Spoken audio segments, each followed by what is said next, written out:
yakin dia, ya, dalam keadaan berwudu sudah yakin dia. Nah, ragu-ragunya di mana? Kentut atau tidak. Nggak mungkin orang sholat tahu bagaimana dia kentut atau tidak sambil menghitung kancing bajunya, nggak mungkin. Ya, kentut kagak, kentut kagak, kentut kagak, nggak mungkin kan? Ya, sehingga apa kata Nabi? Fala yakhrujanna minal masjid. Ya, jangan itu orang keluar dari masjid. Maksudnya apa? Jangan batalin sholatnya. Hatta yasma'a sautan aw yajidarihan, sampai dia mendengar suara atau mencium baunya. Jadi kalau antum ragu-ragu antara kentut atau tidak karena di luar kebiasaan, biasanya bau dan kedengaran suara, ini dua-duanya nggak ada, maka lanjutkan antum punya sholat itu. Ketika sholat selesai, lari ke kamar mandi, tiba-tiba celananya lepek. Wah, celananya lepek. Dia kena Batman tuh, ya, dia kena diare. Kira-kira kalau pas dilihat najisnya ternyata ada di situ, ngerembes tuh, ada cairan yang keluar. Ya, walaupun tadi dia bilang kentut atau bukan, ternyata setelah sholat dia baru sadar, ulang lagi nggak sholatnya? Perlu diulang nggak sholatnya? Diulang nggak? Nggak usah, gitu kan? Karena keyakinan pertama dia dalam keadaan berwudu, dia menghadapi keraguan, sholatnya tetap sah hukumnya. Contoh suami sudah menikahi seorang wanita, tiba-tiba dia mengatakan, gue perasaan udah ceraiin bini gue, udah apa belum ya? Udah apa belum ya? Jatuh cerainya nggak? Jatuh cerainya nggak kira-kira? Dia sudah menikah, tiba-tiba dia lupa udah nyerain bininya belum ya? Gitu kira-kira. Yang dihitung perkawinannya, perceraiannya? Perkawinan, karena tuh ya al aslu baqa'u makana ala makana. Ini adalah kaidah turunan dari al yaqin la yazulu bisyak. Keyakinan nggak bisa dihilangkan dengan adanya keraguan. Nah, kemudian yang berikutnya, ma tsabata bi zamanin yahkumu bi baqa'i. Sesuatu yang telah tetap hukumnya di satu waktu dinyatakan terus berlaku. Malam yakumid dalil ala khilafi, sampai ketemu dalil yang sebaliknya. Apa contohnya? Toing punya utang meboim, ya. Ini hukum pertama, dua-duanya ngakuin bahwa si Toing punya utang meboim, boim sudah memberikan sejumlah uang sebagai bentuk piutangnya itu, ya enggak? Nah, tiba-tiba si Toing bilang, gue udah bayar utang malu ya. Si Boim bilang, lu kapan lu bayar utang? Gue nggak merasa nerima uang lu, ing. Ya, si Toing kemudian kekeh dengan pendapatnya bahwa dia telah membayar hutangnya. Si Boim bilang, saya nggak pernah terima uangmu. Ya, lari ke pengadilan. Hukum yang dilihat adalah siapa? Perkataan si Toing apa perkataan si Boim? Ayo, hukum yang dilihat yang mana? Dia dianggap tetap berhutang atau dianggap sudah lunas pembayarannya? Dianggap tetap berhutang sampai Toing mampu membuktikan bahwa dia telah membayar hutangnya kepada Boim. Jelas ya? Jadi kalau Boim bohong, pengadilan memenangkan kasus siapa? Si Boim. Toing sekalipun benar udah bayar, ketika nggak bisa membuktikan pembayarannya kepada si Boim, maka hukum yang dilihat di dunia adalah ya ucapannya siapa ya? Si Boim, bahwa dia belum pernah nerima karena buktinya kagak ada. Hukum yang pertama yang diambil yang mana? Peristiwa ketika terjadinya Toing berhutang ame si Boim. Ya, masabata bi zamanin yahkumu bi baqa'i. Sesuatu yang telah tetap hukumnya di satu waktu dinyatakan terus berlaku selama tidak ada dalil sebaliknya, ya. Nah, kemudian al aslu bara'atuz zimmah, hukum dasar seseorang. Ini kita nggak punya tanggung jawab nih. Nggak ada orang baru lahir tahu-tahu tiba-tiba nikah, iya nggak? Kalau orang belum nikah namanya be? Kalau orang belum nikah namanya be? Jomblo, gitu kan? Ya, si jomblo ini tidak bisa dituntut untuk menafkahi seorang wanita manakala tidak terbukti bahwa si jomblo ini telah menikahi seorang wanita. Ya, karena dasarnya setiap kita itu bebas tanggung jawab, nggak punya utang, ya nggak? Ya, nggak ada tanggung jawab nafkah. Makanya apa? Kalau ada seorang wanita menuntut seorang laki-laki, Pak Hakim, si fulan tidak menafkahi saya sekian tahun, saya pengen coba Pak Hakim memaksa dia kasih nafkah saya yang tertunda sekian tahun itu. Kata si laki-laki ini, lalu siapa emang? Ya, lu siapa nuntut gua ngasih nafkah? Lah kan situ udah pernah nikahin saya, kapan saya menikahi kamu? Itu bahayanya tuh. Ya, nikah sirri, makanya ya sekalipun itu halal, ketika tidak adanya surat menyurat sebagai bukti yang meyakinkan di pengadilan, seseorang bisa saja berkelit. Karena hukum dasar orang itu nggak punya utang, hukum dasar orang itu nggak punya kewajiban. Ya sampai ada bukti ya bahwa orang itu punya bukti yang meyakinkan bisa dituntut tanggung jawabnya. Ya contoh kebalikannya tadi, si A merasa si B ngutang sama dia, si B nggak ngerasa ngutang sama dia. Kalau tadi kan beda tuh, si A ngerasa B ngutang sama dia, si B nggak ngerasa ngutang sama si A. Ya maka omongan siapa yang dipegang? Omongan apa? Omongan B. Omongan B. Karena seseorang itu kebebasan seseorang lepas dari tanggung jawab. Kecuali si A punya bukti bahwa si B benar berhutang. Makanya lu catat kalau ada hutang-hutang itu. Ya, minimal ada saksi. Ya, dengan adanya saksi yang meyakinkan baru di situ ya hukum bisa naik gitu ya. Nah, kemudian al-aslu fis sifati wal umuril 'aridah al-adamu. Hukum asal dalam perkara yang baru adalah tidak ada sampai ada bukti. Contoh, ada persengketaan penjual sama pembeli tentang ada cacat barang. Iya enggak? Kalau ada pembeli mengklaim jual beli batal, gue nggak jadi dah. Kenapa? Nih barang patah. Kata si penjual, kagak dong. Ini barang waktu saya jual, saya bawa, saya packing, nggak ada masalah. Ya maka hukum itu yang dipegang adalah ucapan si penjual. Karena secara umum orang jualan itu nggak mungkin barang rusak dijual, ya nggak? Kecuali si pembeli ketika mengklaim adanya cacat pada barang itu, dia bisa membuktikan bahwa barang sebelum diterima olehnya memang sudah rusak. Makanya hati-hati jual beli online. Antum pesan barang, ya mau di unboxing tuh, ya nggak? Kotaknya mau kita buka, antum suruh bini video ini, abang mau buka nih paket. Saya pernah ngalamin pak, ya saya pesan apa namanya itu motor pecek, saya kan masih build up, ya made in Thailand gitu ya.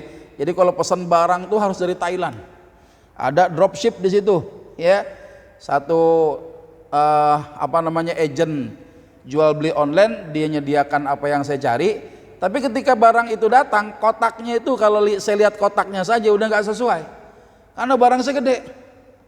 Ya, barang saya yang saya pesan itu lebih besar ketimbang kotaknya. Ketika diangkat dia bilang isi 2 kilo, ini mencurigakan. Akhirnya kurir saya panggil, saya buka sama-sama, di videoin. Ternyata apa? Isinya itu kardus kosong isinya. Ya, saya punya bukti, saya bisa mengklaim. Ternyata barang saya nyangsang di tempat mana tahu. Ya, sehari 2 hari baru datang lagi tuh barang. Jadi masya Allah. Ya, yang ini nih ketika kaidah ini disampaikan ya al-aslu fis sifati wal umuril 'aridah al-adam, hukum asal perkara yang baru nggak ada sampai ada bukti. Artinya apa? Orang yang dagang tuh punya keyakinan bahwa dagangannya nggak rusak. Ya di packing, antum beli online. Nah nanti ketika sampai di unboxing, kasih rekamannya, kasih fotonya, liatin. Baru kemudian hukum itu akan memihak kepada pihak pembeli untuk membatalkan jual belinya. Ya. Kemudian lagi al-aslu idhafatul hadits ila aqrabi awqatihi. Pada asalnya satu kejadian disandarkan pada waktu yang lebih dekat kejadiannya. Contoh, Pak, kalau ada pewaris sakit, bini antum sakit, tiba-tiba menghibahkan hartanya kepada suami, boleh nggak? Bini sakit parah nih, menghibahkan barang miliknya kepada suaminya, boleh nggak? Boleh nggak kira-kira? Boleh apa enggak? Kenapa boleh? Dihibahin ya? Enggak boleh pak. Namanya hibah kalau lagi sakit, namanya bukan hibah. Namanya apa? Wasiat. Sementara wasiat itu kata Nabi la wasiyat li warithin. Tidak ada wasiat untuk ahli waris. Terjadi persengketaan ya antara suami yang ngaku dapat hibah mahar dari bininya, nggak lama mati. Ya, ahli waris bininya mengklaim itu hibah nggak sah bang. Ini kan dari bini gua dikasih pada saat sehat. Tapi ahli waris istrinya bilang nggak sehat, bini lu lagi sakit. Dia menyerahkannya sakit dan yang dilihat apanya? Kejadian yang dekat dengan kematian apa? Sehatnya atau sakitnya? sakitnya, maka hibah istri kepada suami bisa dibatalkan. Kenapa? Dia bukan hibah tapi wasiat. Kalau sudah jadi wasiat, ya, karena orang yang mengalami sakit yang cukup parah, yang menghantarkan pada bentuk kematian, kalau dia menghibahkan kepada ahli waris, kedudukannya bukan hibah tapi wasiat. Kalau wasiat haram kepada ahli waris. Ya, tapi ada pengecualian di mana si Ahmad beli barang dengan syarat barang gue lihat dulu ya, kalau cocok gue beli, gitu kan. Tapi yang kadang kalau dijual beli online fisiknya nggak kelihatan kan, suka dikasih gambar, dia nyomot, googling gitu kan, dia nyomot dia punya barang, ditaruh sok-sok jualan. Ketika dia bayar sudah terjadi transaksi lewat transfer bank, ya via m-banking misalnya, barang itu tiba-tiba datang pas dibuka nggak sesuai harapan. Banyak nggak kejadian begitu? Banyak, gitu ya. Apakah si pembeli bisa membatalkan jual belinya? Karena kalau kita lihat peristiwa yang terdekat, lihatnya apa jual belinya? Antara lihat sama jual beli dekat mana? Yang peristiwa terdekat yang mana? Jual beli ya, tapi yang dilihat bukan jual belinya. Ini pengecualian. Yang dicatat dalam hukum adalah apakah khiyar ru'yah, syarat orang membeli setelah melihat dulu baru dia beli, terjadi atau tidak. Ternyata kan antara spek yang dijual di online itu kadang-kala beda. Ya, udah lama saya pernah pesan sepatu tuh. Ya, impor dari yang punya corona gitu ya. Dari yang punya virus corona tuh awal-awal tuh. Itu cakep fotonya. Oh, pas dilihat ya mengecewakan. Ya ukurannya gede tapi yang datang yang kecil. Tapi nomornya ditempel doang. Jadi jelek itu Kang dagang begitu. Nomornya nggak paten di solnya. Kalau sepatu kan begitu tuh. Sepatu-sepatu yang mahal tuh kan biasanya ada mereknya apa di sablon di sepatunya atau di bawah solnya itu kan. Ini ada yang tempelan nomornya. Jadi nggak bisa dituntut. Bapak kan minta nomor 4344. Ini nomornya udah ditempel di situ. Ya bisa aja tempel-tempel lain-lain. Nah, ini kan masalah namanya. Ya, jadi pengecualian yang dilihat bukan jual belinya, apakah khiyar ru'yah itu terjadi atau tidak. Ya. Nah, kemudian al-aslu fil asya al-ibahah hatta yadullad dalil ala tahrim. Hukum yang terkuat segala sesuatu itu mubah.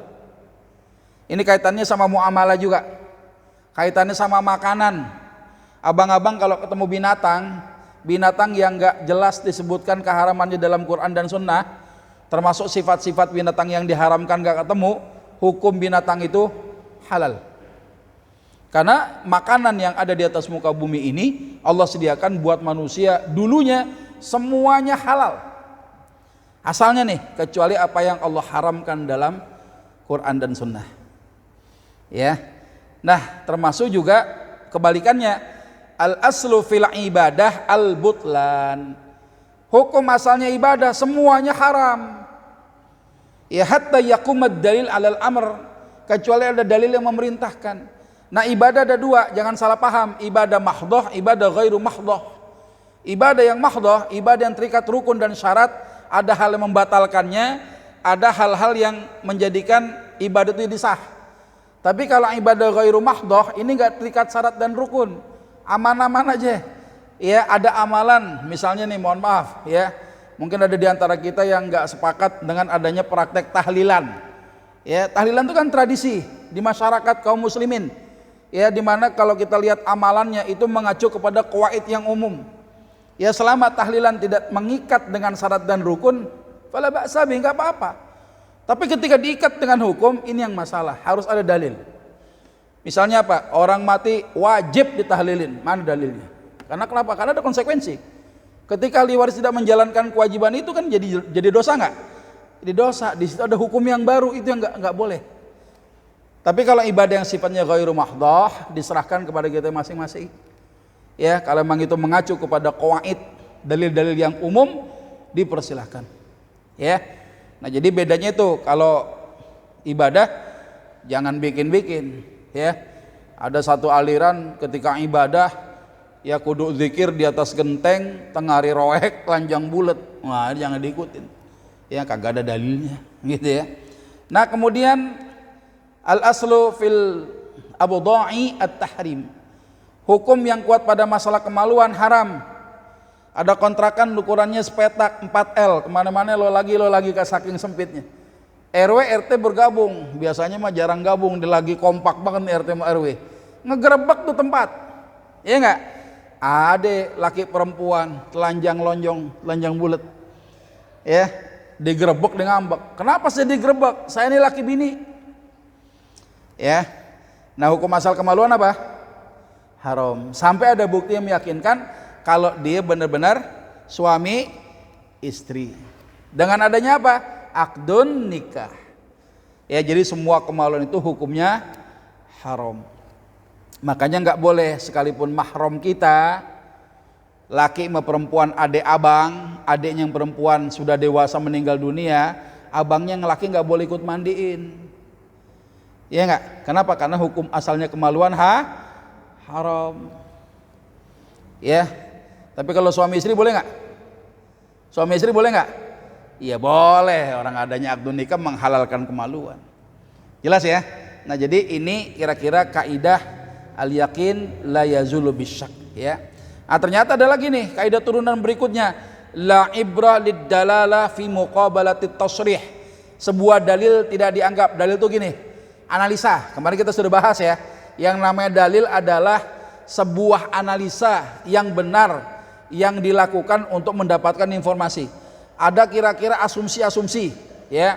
Itu asumsi-asumsi tidak dianggap kalau dia berbenturan dengan ya sesuatu yang jelas. Misalnya apa? Kenapa ulama berbeda pendapat tentang keharaman musik? Antum kudu tahu nih, ada beberapa riwayat hadisnya sahih tapi tidak sharih. Hadisnya sahih tapi enggak jelas menyebutkan keharamannya. Ya, tidak spesifik.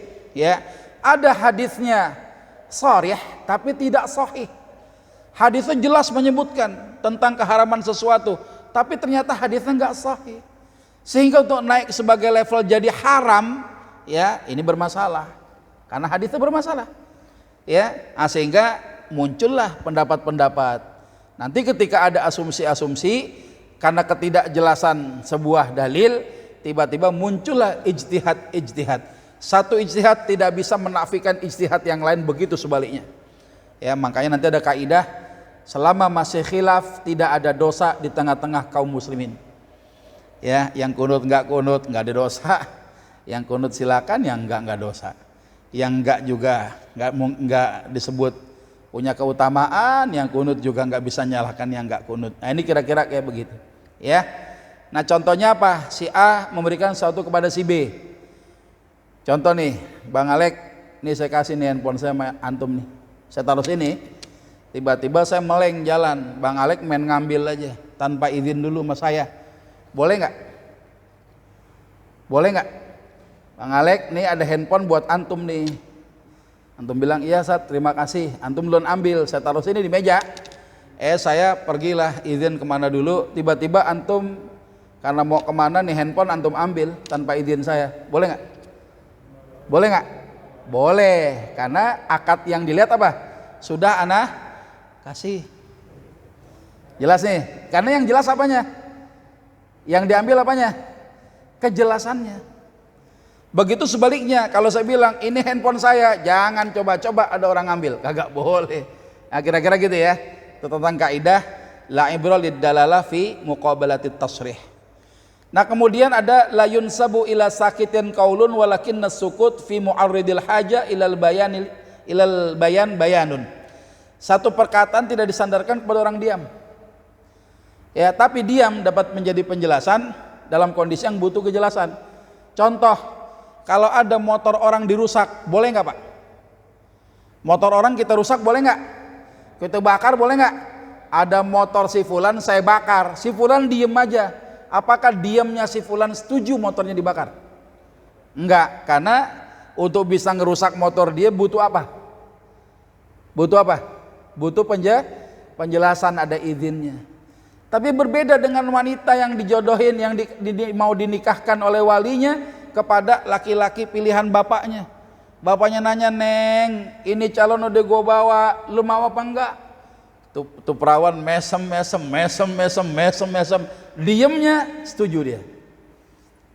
Jelas nih. Tapi kalau motor, bang motor lu gue colong ya, kita mesem nggak boleh juga. Kenapa? Karena butuh izin, gitu ya. Ya butuh izin, ya. Nah beda dengan seorang wanita yang diamnya saja itu sudah merupakan penjelasan, ya. Nah kemudian la ibrah lit tawahim, sebuah asumsi, sebuah perkiraan nggak bisa dijadikan pegangan, betul, ya. Makanya beberapa istihad para sahabat bisa kita ambil, bisa tidak, ya. Dalil akal, dalil akli, ro'yunya seorang ulama bisa kita pegang, bisa kita juga nggak pegang, gitu kira-kira, ya. Nggak bisa jadi pegangan, kecuali memang disandarkan, ya, kepada hal-hal yang tasrih tadi. Contoh misalnya asumsi nggak bisa dijadikan pegangan, kira-kira, kemungkinan nggak bisa. Contoh kemarin apa? Seorang istri ditinggal oleh suami cari nafkah di kota, puluhan tahun gak balik-balik, tetangganya yang laki-laki kepincut sama nih perempuan, neng daripada lu hidup sendiri susah, sama abang aja dah, abang punya kontrakan 100 pintu, ya nggak, mobilnya 5, ya, rumahnya gede, abang cuma 1 kekurangan kagak punya bini, lu aja dah gua kawinin dah, boleh nggak kira-kira ngawinin tuh perempuan? Boleh nggak? Kata si perempuan, abang nggak bisa nikahin saya masih punya laki. Nah laki lu mana? Gua nggak pernah lihat, udah pergi. Lagi saya cari nafkah puluhan tahun nggak balik, apalagi udah puluhan tahun neng, paling mati kali katanya. Ya jadi kematian itu nggak bisa pakai kali-kali, ya harus ada apa? Keyakinan. Minimal kalau wanita tidak menuntut cerai kepada pengadilan, dia masih menjadi istri daripada seorang laki-laki. Wanita itu haram dinikahi sampai jelas kedudukan suaminya masih hidup atau tidak. Itu yang namanya asumsi. Kemungkinan nggak bisa. Contoh gini misalnya, ayah saya menghibahkan itu rumah kepada saya, tapi belum diserahin. Kenapa belum diserahkan? Padahal hibahnya nggak sah. Barangkali bapak saya masalah hibah kagak tahu. Nggak barangkali, saya nggak hitung. Yang saya ikat apa? Surat tanahnya masih sama siapa? Masih sama bapakmu. Tanah itu masih sama siapa? Sama bapakmu. Berarti hibah itu nggak terjadi itu. Ya gitu kira-kira tuh cara menghukumi satu perkara dengan kaidah fikih. Ya, la hujjah ma'a al-ihtimalin nashi' an dalil. Nggak ada hujah selama masih ada keraguan yang muncul dari dalil. Ya, nggak bisa tuh dijadikan hujah kalau sebuah asumsi-asumsi masih muncul keraguan-raguan. Ini kaidah turunan dari al-yaqin la yazulu bisyak. Ya, ala ibra bidzannil bayyin khata'uh. Ya, hipotesa, sebuah analisa yang nyata keliru tidak bisa dijadikan pegangan. Orang disuruh ngitung waris, udah tahu waris ngitungnya disalah, masih dipakai aja, jangan. Ya, nggak bisa dipakai. Yang salah tuh udah salah, nggak bisa dipakai. Ya, nah termasuk ini kaidah dasar yang ketiga. Ya, kemarin kita sudah bahas sebagian kaidah dasar yang kedua, sekarang kaidah dasar yang ketiga. Sebelum dilanjutkan ada pertanyaan enggak? Yang kedua ini ada pertanyaan enggak? Lal yakin la yazulu bisyak. Ada enggak kira-kira? Contoh ya, ada orang sholat subuh, sholat zuhur, sholat asar, baru sadar baju yang dipakai ada najis. Iya enggak? Baru sadar baju yang dipakai semenjak subuh, zuhur sama asar ada najisnya. Yang dilihat yang mana? Sholat yang harus diulang apakah dari subuh, zuhur, sama asar, apakah asar saja? Asar saja. Kenapa asar? Karena melihat peristiwa yang paling dekat. Ya, subuh sama zuhurnya dimaafkan oleh Allah. Tapi asarnya dia baru sadar, ya kena najis bajunya. Yang subuh sama zuhur nggak perlu diulang lagi. Ya, tapi yang perlu dia i'adah salat, mengulang salatnya apa? Salat asarnya itu. Kenapa? Karena dihubungkan dengan waktu yang terdekat. Ya, jadi kalau antum memahami rumus-rumus tentang fikih, ya ini bisa sebagian besar bisa menjawab permasalahan yang ada ya di antara amaliyah kita. Ada pertanyaan? Apa lanjut dulu? Lanjut ya. Baik ya. Kaidah dasar yang ketiga, la dororo wala dirar. Kadangkala ulama memasukkan lafaz kaidah ini ada dalam hadis Rasulullah sallallahu alaihi wasallam. Di Di dalam satu hadis an Ibnu Abbas radhiyallahu taala anhuma qala Rasulullah sallallahu alaihi wasallam la darara wa la dirar. Tidak boleh berbuat mudarat buat diri sendiri, enggak boleh. Dan hal yang menimbulkan mudarat bagi orang lain. Ini kaidah dasar yang ketiga, ya. Kaidah turunannya apa? Ad-dararu yuzalu. Kemudaratan itu kudu dihilangkan. Yang namanya mudarat harus dihilangkan. Orang sholat nih, Allahu Akbar, 1 rakaat 2 rakaat, tiba-tiba tetangga teriak, Bang Udin, rumah lu kebakaran bang. Bahaya nggak tuh? Bahaya nggak? Bahaya. Apakah dia harus lanjutkan sholatnya? Nggak apa-apalah, Allah juga mau tahu gue lagi sholat, kalau mati masuk surga katanya. Ya, kira-kira apa yang dilakuin sama dia? Kalau dia mempertahankan sholatnya, dia sudah tahu bahaya, tiba-tiba mati, bagaimana hukumnya? Termasuk apa? Bunuh diri. Ad-dararu yuzalu. Mudarat itu kudu dihilangkan. Bagaimana caranya? Salatnya batalin, lu nyelamatin diri. Banyak riwayat kok. Bagaimana Sayyidina Ali bin Abi Thalib radhiyallahu an, ya, daraba Aliun bina'lihi. Ya, Sayyidina Ali menginjak kalajengking dengan sandalnya lagi salat, jadi makmum bersama Rasulullah sallallahu alaihi wasallam. Jadi jangan mentang-mentang ada kalajengking kita diem aja.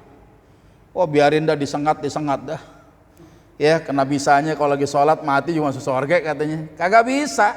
Ya, ad-dararu yuzalu. Seperti yang kita lakukan sekarang ini. Ya, fatwa MUI keluar, salah satu kaidah yang diangkat adalah ad-dararu yuzalu. Yang namanya mudarat kudu dihilangkan. Beberapa bulan kita pernah ngalamin sholat Jumat ditunda, sholat berjamaah ditunda, taklim lockdown gitu ya. Nah, ini maksudnya apa? Kemudaratan itu harus dihilangkan. Ad-dararu yudfa'u biqadril imkan. Kemudaratan ditolak menurut kadar yang dimungkinkan. Jadi yang namanya mudarat, yang namanya darurat, apa sih yang dimaksud dengan darurat itu, Pak? Orang kalau tidak melakukan satu tindakan bisa berakibat nyawa dia melayang atau nyawa orang hilang. Tapi ada kadarnya. Orang lapar, mati nih. Khawatir ada hewan yang haram, makan baru sesuap, tiba-tiba ada binatang yang halal jadi haram. Ya, yang boleh tadi, yang haram tadi boleh, tiba-tiba kebolehannya ada kadarnya. Ya, nah ini yang namanya darurat, nggak bisa darurat terus, ada kadarnya, gitu ya. Apa contohnya? Seorang wanita ketika beranak, ya, itu biasanya ditangani sama dokter laki-laki, dokter kandungan, kan kagak beres, ya. Itu dokter ngeliatin kemaluan bini kita, ya, nggak cuma dipegang, nggak dilihat, dipegang, diraba-raba, diterawang, ya nggak, kan nggak boleh tuh. Tapi karena itu bisa menyelamatkan nyawa orang, darurat. Tapi ketika ada seorang dokter wanita di satu kampung, profesinya sama menjadi dokter kandungan, maka kedudukan dokter laki-laki itu haram jasanya dipakai untuk menangani persalinan bini kita itu. Jelas nih, iya nggak? Misalnya nih, kalau naik ojek itu haram, laki sama perempuan yang bukan mahram, ya, satu kendaraan, itu kan namanya berkholwat ya, dia berdua-duaan di motor. Tapi dengan adanya pandemi banyak hikmah, akhirnya ojol pada pakai apa tuh? Pada pakai penghalang, gitu kan? Jadi syar'i ini ojeknya, udah bener dah, gitu kan? Dulu kalau belum ada begitu, yang pakai jasa tukang ojek perempuan. Maka satu kampung, kalau memang itu tidak ada wanita yang beroperasi sebagai tukang ojek, bisa saja, ya, hukumnya jadi fardu kifayah, gitu ya.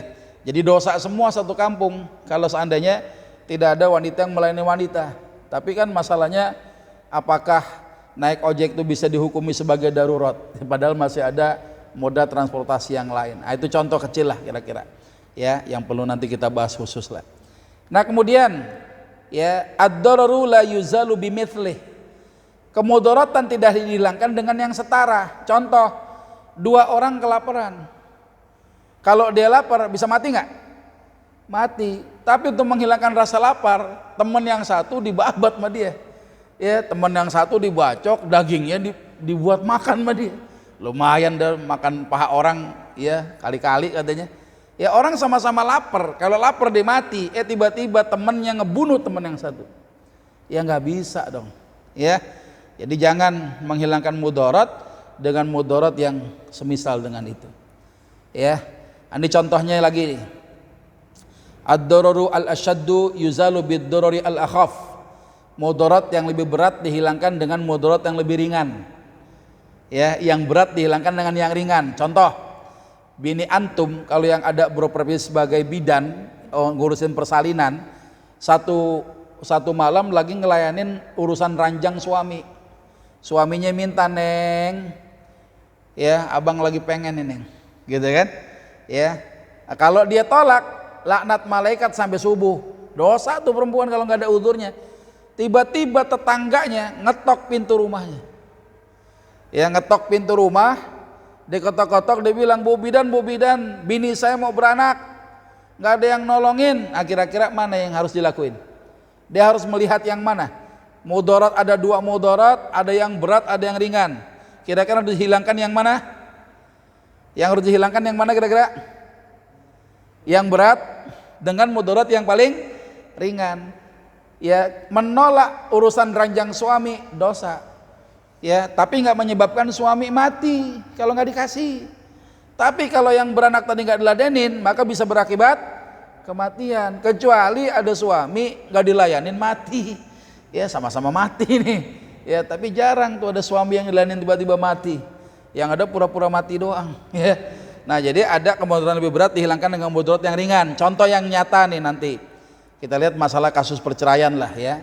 Yakhtaru ahwanu syarraini, seorang harus memilih yang paling mudah dari dua kesulitan. Ya. Misalnya apa tuh? Contoh ada dua kesulitan. Ya, dia harus milih yang paling mudah dari kesulitan itu. Ya, ini seringkali kita menghadapilah kondisi-kondisi di mana seseorang tidak bisa melakukan sholat karena satu waktu. Ya, ditambah udah gak bisa sholat, ya air wudhunya kagak ada, kemudian buat tayamum tanah kagak ada. Ya, dalam kondisi sama-sama sulit itu cari yang paling mudah. Ya udah dikerjain sholat aja dah. Kata ulama Syafi'i, sholatnya apa? Walaupun nggak pakai wudhu, nggak pakai tayamum, sekedar apa? As-sholatu lil hurmatil wakti, sholat karena menghormati datangnya waktu doang. Cari yang paling mudah aja dah, gitu ya. Nah, ini dicari itu, harus memilih yang paling mudah dari dua kesulitan, dan itu pun juga sunnah Rasulullah. Ketika Rasul dihadapan dengan dua kesulitan, cari yang paling mudah, dikerjain yang sesuai dengan kemampuan dia. Nah, ini bisa dipakai juga ketika kita melihat kondisi-kondisi perbedaan pendapat dalam mazhab. Ya, mana yang kita lakuin? Ya, cari yang paling mudah, yang sesuai dengan kemampuan yang bisa kita lakuin. Bukan cari enak, bukan. Yang gampang, mudah, sesuai dengan kemampuan kita melakukannya. Ya, idza ta'arada mafsadatani ru'ya a'dhamuhuma dararan biirtikabi akhaffuhuma. Apabila bertentangan dua mudarat, maka yang terbesar darinya ditolak dengan cara mengemban mudarat yang paling ringan. Ini hampir sama nih, tapi ada contoh dalam kasus perceraian, Pak. Ada bini dablek, Pak. Ya, dablek tuh apa? Ngelawan lulu. Disuruh sholat sama lakinya diogah, ame mertua diberani, ame saudara kagak akur, gitu kan? Ya, gue ceraiin aja dah, gitu kan? Perceraian itu ya mudarat. Ya, tapi dengan adanya perceraian bisa menghilangkan mudarat yang besar, ambil perceraiannya. Kalau nggak diceraiin tuh wanita, dosa mulu hari-harinya. Dia dianggap nusus ame suami, durhaka sama orang tua, ame mertua dia ngelawan, sama saudara dia putus silaturahim. Gue putusin aja dah pernikahan lu, jadi kagak banyak dosanya. Ya, tapi ketika perceraian yang diambil ya ternyata tidak bisa lebih besar, akibat perceraian ada dampaknya, maka lebih baik mempertahankan perkawinannya ketimbang perceraiannya. Ini pernah kejadian, Pak, seorang wanita sama suaminya tinggal lama di Amerika. Dia baru mengenal yang namanya agama. Ya, dia baru mengenal agama, tiba-tiba ikut satu kelompok pengajian. Berapa waktu ikut kelompok pengajian itu, sampai ke rumah suaminya ngerjain amalan yang biasa disalahin melulu. Bid'ah bang, nggak boleh bang, nggak ada sunahnya bang. Lakinya bingung, nanya, ini gimana urusannya? Kok makin ngaji makin galak bini saya? Makin ngaji kok makin gak punya akhlak bini saya sama suaminya. Gimana urusannya? Gitu kan? Akhirnya apa? Dilaranglah oleh suami, jangan lu pergi ke pengajian itu. Lu pergi pengajian yang lain silakan. Yang ini mah enggak. Ya akhirnya tuh perempuan diam-diam ngaji juga tanpa izin suami. Dosa enggak? Dosa enggak? Dosa. Kita aja mau berjihad di jalan Allah itu kan utama, berperang di jalan Allah itu utama. Tapi kalau enggak izin sama orang tua boleh enggak? Enggak boleh. Izin dulu sama orang tua itu syarat kita bisa berjihad di jalan Allah. Ya kalau orang tua ngizinin selesai udah urusannya, gugur kewajiban kita. Nah ketika ada istri yang ngadepin suaminya begitu, tiba-tiba dia tetap ikut pengajian yang dia mau, mungkin entah dari gurunya, dia tanya sama gurunya, ya sudah minta cerai saja. Ya kenapa? Kalau kau masih berstatus sebagai istrinya, kau ikut pengajian gak izin sama suamimu, dosa terus. Kalau dosa, bagaimana menghilangkannya? Udah minta cerai aja dah. Minta cerai juga mudarat sebenarnya, tapi menghilangkan mudarat yang lebih. Contohnya kayak begitu. Ya, nah ini dalam kasus di mana ada dua mafsadatan itu. Ya, yuhtamalu ad-dararu al-khas lidar'i darari amin. Mudarat yang khusus harus diemban demi menolak kemudaratan yang umum. Contohnya apa nih Bang nih? Mudarat yang khusus harus diemban demi menolak mudarat yang umum. Contohnya apa? Contoh nih, membuat saluran got ini ngelewatin rumah orang. Kalau kita ngelewatin rumah orang nggak pakai izin boleh nggak Pak? Boleh nggak? Nggak boleh kan? Tapi dengan adanya saluran got yang melewati rumah orang itu mudarat yang umum bisa ditolak. Maka ya udah pakai, gitu kan? Lain cerita kalau sepiteng tetangga lewat sepiteng kita, itu pribadi namanya. Ya kita boleh pampat bilang lo cari bikin saluran yang lain. Kenapa? Karena bukan bicara mudarat yang umum. Ya, jadi yang namanya mudarat yang khas, ngambil tanah orang untuk membuat saluran got, itu mudarat yang khusus. Ya, tapi demi menolak mudarat yang umum, ya udah jadi nggak apa-apa. Ya sekarang kebalikannya nih.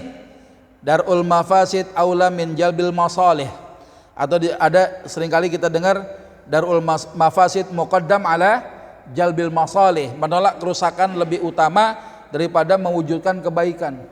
Diambil tuh mudaratnya dulu, jangan ngambil masalah kebaikannya. Ya ini seperti kasus-kasus yang kita hadapi sekarang.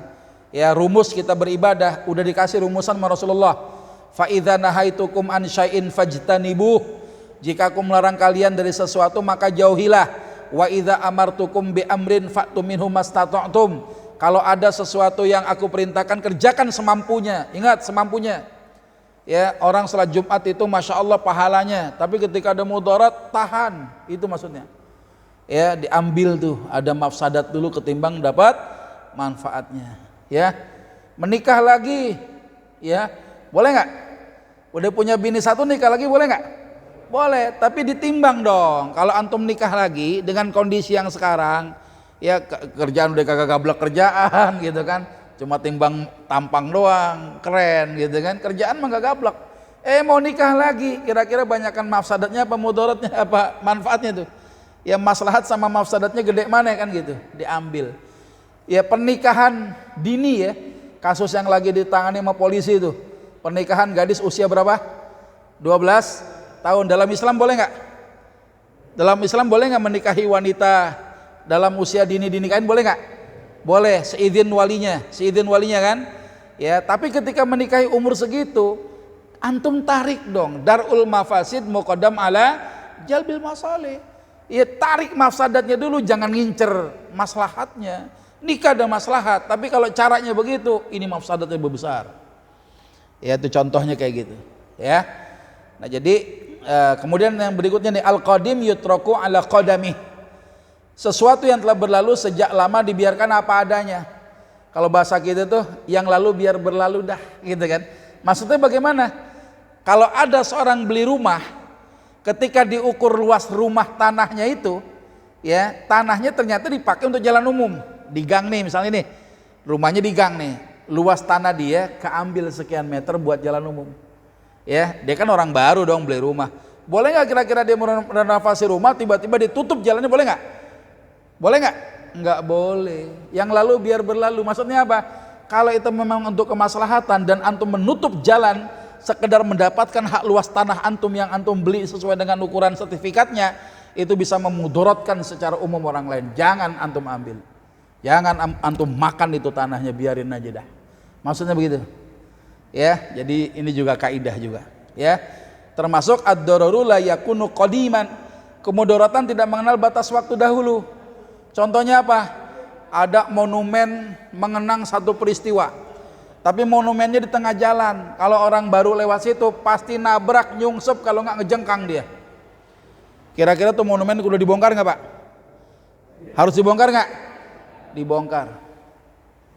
Ya, kalau ada saluran air yang ternyata membuat orang susah di jalanan, saluran air itu udah ada di situ memang semenjak kita tinggal, tapi membuat susah orang, ya dibelokin dong, jangan didiemin aja. Ya, sama tuh kayak polisi tidur tuh. Ya, datang di satu komplek polisi tidurnya banyak. Ya, tapi ternyata banyak mudaratnya. Wanita hamil belum nyampe rumah sakit udah beranak di situ. Ya, orang mau buru-buru jadi pada susah gitu kan. Kalipun sudah lama, kali itu banyak memudaratkan orang, bongkar itu polisi tidur. Ya, jangan dipakai terus, gitu kan? Karena yang namanya mudarat itu tidak mengenal batas waktu dahulu. Dahulu sudah ada, tapi mudarat, hancurin, boleh. Ya, insya Allah bersambung lagi pada pertemuan yang akan datang. Kita akan masuk kepada kaidah dasar yang keempat dan kelima. Sebelum ditutup ada pertanyaan, dipersilakan. Ya, silakan. Ya. Ya. Ya.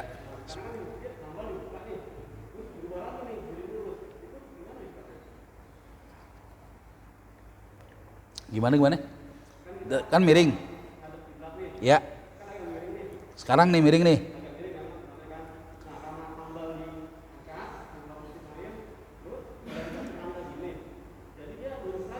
Lurus lagi. Ya, sekarang kita memakai gini deh. Ijma'nya kaum muslimin yang namanya orang sholat itu menghadap kemana? Ke kiblat. Kiblatnya di mana? Al-Haram, di Ka'bah, Baitullah di Makkah Al-Mukarramah. Cuma yang jadi masalah adalah buat mereka yang bisa melihat kiblat beneran, itu nggak bisa melenceng daripada kiblat itu sendiri. Tapi buat kita yang tinggal berjauhan dengan Ka'bah, ya dengan kiblat kita, maka kan sulit untuk menentukan presisinya. Kecuali dari tangan-tangan orang ahli, dan kita mentaklid ucapan penelitian orang ahli itu. Ketika orang ahli kita undang, ini kiblatnya harusnya ke kanan. Ya udah, karena kita nggak punya ilmu, ya fas'alu ahla dzikr in kuntum la ta'lamun, tanya kepada ahlinya. Ya, selama kamu tidak mau satu perkara, ya sudah kita mentaklid, ya udah berarti ke kanan. Kalaupun ada tiba-tiba perubahan itu harus mengalahkan ya hujah yang pertama itu dengan bukti-bukti yang menguatkan. Jangan pakai perasaan masjid sono lempeng dah, kita doang yang miring. Jangan pakai perasaan, harus pakai penelitian yang akurat, yang ilmiah gitu ya. Jadi misalnya antum kondisinya sekarang miring ke kanan gitu ya, pas pasang karpet tiba-tiba jadi lempeng lagi, ini gimana urusannya kan gitu ya. Nah, yang ngelempengin tuh siapa ya? Apakah arah kiblatnya kemudian jadi salah gitu ya? Apakah arah kiblatnya itu kemudian yang tadi itu dianggap salah ya, kemudian ada penelitian yang baru yang mengatakan bahwa ya ini harus lurus misalnya, ya bisa menghilangkan ya hujah yang pertama itu. Kalau memang itu ada, ya antum ikutin yang paling terakhir. Ya, bagaimana perubahan-perubahan itu terjadi. Ya, kalau cuma pakai perasaan-perasaan doang, yang perasaan tadi ya, yang asumsi-asumsi tadi nggak bisa dijadikan sebuah pegangan. Ya, dengan adanya kondisi kita miring begini, saya tanya sama pengurus masjid, ini melalui penelitian nggak? Ada sertifikatnya nggak dari Departemen Agama? Ada ya. Dipanggil orang Departemen Agama, ada ahlinya. Awalnya mungkin dulu lurus ya, saya nggak tahu juga nih, bukan orang sini. Awalnya lurus, tiba-tiba diteliti, wah, presisinya agak ke kanan, ya sudah kita ikutin, ya kita mengikuti. Tapi ketika terjadi perubahan kita lempeng lagi, harus bisa mengalahkan hujah yang pertama dengan bukti-bukti ilmiah yang meyakinkan juga. Jangan pakai perasaan. Ya, tapi sebenarnya hampir tidak ada yang presisi menghadap kepada kiblat, makanya ada batas toleransi. Ya, kalau orang cari presisinya susah, kenapa? Kita gak ngelihat Ka'bah.